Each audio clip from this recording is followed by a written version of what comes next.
സ്വലാത്തുൽ ഹുദൂർ ചൊല്ലുമ്പോൾ നമുക്കറിയാതെ ഓർമ്മ വരുന്ന ഒരു നാമമാണ് ശൈഖുന അലിക്കുഞ്ഞി മുസ്ലിയാർ എന്ന വലിയ സ്വാത്വികനായ, വലിയ ആശിഖുർ റസൂലായ വലിയ മഹാപണ്ഡിതൻ.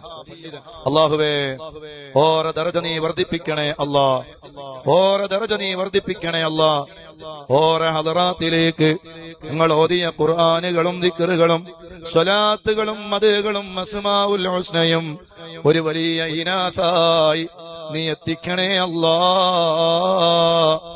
അവരെ ബറക്കത്ത് കൊണ്ട് മുത്തുനബി സ്വല്ലല്ലാഹു അലൈഹി വആലിഹി വസല്ലം തങ്ങളോടുള്ള എന്തെന്നില്ലാത്ത ഇഷ്കും മഹബത്തും പ്രിയവും ഞങ്ങളെ ഖൽബിലേക്ക് നീ ധാരാളമായി വർദ്ധിപ്പിച്ചു തരണേ അല്ലാ.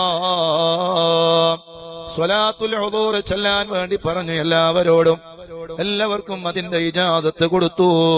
സാധുവായി വിനീതനും ലഭിച്ചിട്ടുണ്ട്. സ്വലാത്തുൽ ഹുദൂർ ചൊല്ലാൻ പറയും എല്ലാവരോടും.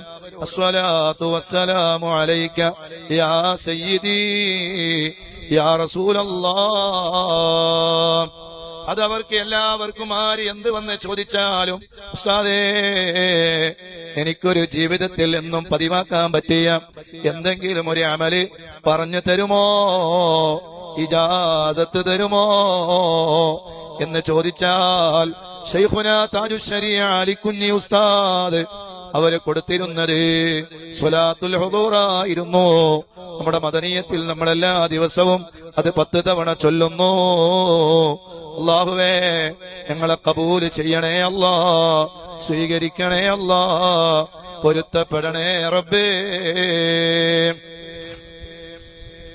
പൊന്നമുത്ത് മുസ്തഫ സല്ലല്ലാഹു അലൈഹി വസല്ലം എന്ന് മുത്തുനബിയെ അഭിസംബോധനം ചെയ്യുന്ന ആ ശൈലി എത്ര മനോഹരമായിരുന്നു, എത്ര ഭംഗിയുള്ളതായിരുന്നു. അൽഹംദുലില്ലാഹ്, സമസ്ത കേരള ജംഇയ്യത്തുൽ ഉലമയുടെ വലിയ സമുന്നത നേതൃത്വമായി പ്രവർത്തിച്ച് അങ്ങനെ ധാരാളം ശിഷ്യഗണങ്ങളുടെ ഗുരുനാഥനായി, ഉസ്താദുൽ അസാതീദായി അല്ലാഹു സുബ്ഹാനഹു വ തആല വലിയ പദവികളും വലിയ ബഹുമാനങ്ങളും വലിയ ആദരവുകളും നൽകിയ ഞങ്ങളുടെ പ്രിയപ്പെട്ട ശൈഖുന, അല്ലാഹുവേ, അവിടുന്ന് നമുക്ക് കാണിച്ചു തന്ന ഇഷ്കിന്റെ വഴികളാണ്, മഹബത്തിന്റെ വഴികളാണ് നമ്മൾ പിന്തുടരുന്നതും നമ്മൾ ഫോളോ ചെയ്യുന്നതും. അല്ലാഹുവേ, മരണം വരെ പൊന്നമുത്ത് മുസ്തഫ സല്ലല്ലാഹു അലൈഹി വസല്ലം തങ്ങളുടെ ആ വലിയ പൊരുത്തത്തിലായി നല്ല ഈമാനോടുകൂടെ ജീവിച്ച് ഈമാനോടുകൂടെ മരിക്കുന്ന മുത്തഖീങ്ങളിൽ അവിടുത്തെ ബറക്കത്ത് കൊണ്ട് ഞങ്ങളെ പെടുത്തണേ. അവിടുത്തെ ബറക്കത്ത് കൊണ്ട് ഒരുപാട് തവണ മദീനയിലെത്താൻ ഞങ്ങൾക്ക് നീ ഭാഗ്യം നൽകണേ റബ്ബേ. അവരുടെ ആണ്ടിന്റെ സമയമാണ്. ശഅബാൻ 20 ഓർ വഫാത്തായത്. ഓര ദറജ നീ വർദ്ധിപ്പിക്കണേ അല്ലാഹ്.